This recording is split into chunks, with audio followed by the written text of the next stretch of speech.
வணக்கம். இன்றைக்கி ஹோட்டல் ஸ்டைலில் நல்ல டேஸ்ட்டான ஆப்பம் தான் செய்ய போகிறோம். நல்ல வெள்ளை வெள்ளையில் நல்ல புசு புசுன்ட்டு ஒரு சூப்பரான ஆப்பம் செய்ய போகிறோம்.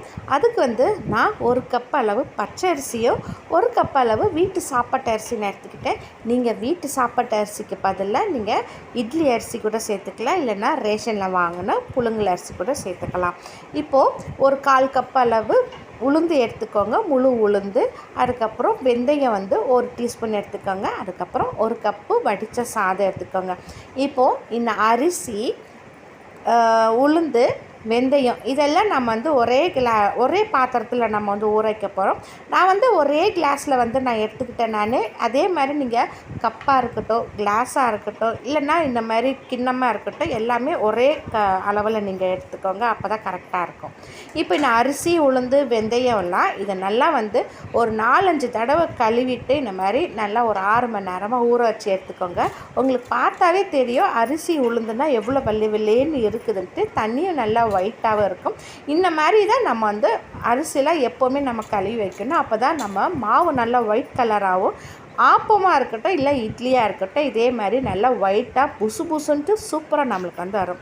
இப்போ இந்த அரிசியை கூடவே இந்த 1 கப்பு வடித்த சாதமும் நான் கடையில் கொடுத்து நான் நைஸாக அரைச்சி எடுத்துக்க போகிறேன். நீங்கள் வீட்டில் ஆட்டினாலும் இந்த மாதிரி நைஸாக அரைச்சி எடுத்துக்கோங்க. இப்போ நான் கடையில் கொடுத்து நல்லா இந்த மாதிரி நைஸாக அரைச்சிக்கிட்டு உங்களுக்கு பார்த்தாவே தெரியுது மாவு எவ்வளோ ஒயிட்டாக சூப்பராக இருக்குதுன்ட்டு. இதே மாதிரி ஃபாலோ பண்ணுங்கள், உங்களுக்கு மாவு ஒயிட்டாக இந்த மாதிரி வரும். இப்போ இந்த பாதி மாவு எடுத்து ஃப்ரிட்ஜில் வச்சுட்டு மீதி மாவு நம்ம உப்பு போட்டு நல்லா மிக்ஸ் பண்ணிக்கலாம். மிக்ஸ் பண்ணிவிட்டு மூடி போட்டு காலையில் பார்க்கலாம். அந்த பாதி மாவு ஃப்ரிட்ஜில் வச்சதை உங்களுக்கு தேவைப்படும் போது நைட் இந்த மாதிரி உப்பு போட்டு மிக்ஸ் பண்ணி காலைல பார்த்திங்கன்னா புளிச்சு வந்துடும்.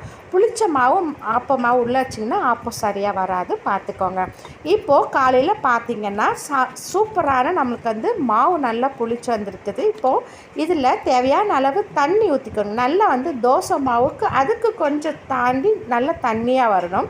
கூடவே நான் ஒரு 1/2 கிளாஸ் அளவு தேங்காய் தண்ணி நான் சேர்த்துக்கிட்டேன். நீங்கள் இளநீர் தண்ணி கூட நீங்கள் சேர்த்துக்கலாம்.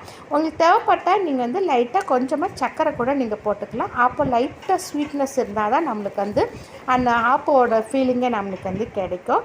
என்னோடய தேங்காயில் லைட்டாக ஸ்வீட்னஸ் இருக்கிறனால நான் சர்க்கரை போடலை. இப்போ இந்த ஆப்ப மாவெல்லாம் லைட்டாக எண்ணெயை தடவி நல்லா இந்த மாதிரி மாவு ஒரு 2 கரண்டி மாவு ஊற்றிட்டு நல்லா இந்த மாதிரி விரித்து விட்டு ஒரு 3 நிமிஷம் மூடி போட்டு எடுத்திங்கன்னா நம்மளுக்கு சூப்பராக ஆப்பம் சூப்பராக ரெடி ஆயிடுச்சு. நல்லா வெள்ளைன்ட்டு நல்லா மொறுன்னு உள்ளே நல்லா பந்து மாதிரி இருக்க ஆப்பம். ட்ரை பண்ணி பாருங்கள். இதே மாதிரி அளவோடு நீங்கள் செஞ்சு பாருங்கள். உங்கள் வீட்டில் அவ்வளோ அட்டகாசமாக மாவு ஒரு 10 செகண்டில் காலி ஆயிடும். நான் பாசிப்பருப்பு சாம்பாரும் தேங்காய் பால் வச்சு நான் சர்வ் பண்ணிக்கிறேன். நீங்கள் எது வேணாலும் நீங்கள் சாப்பிட்லாம்.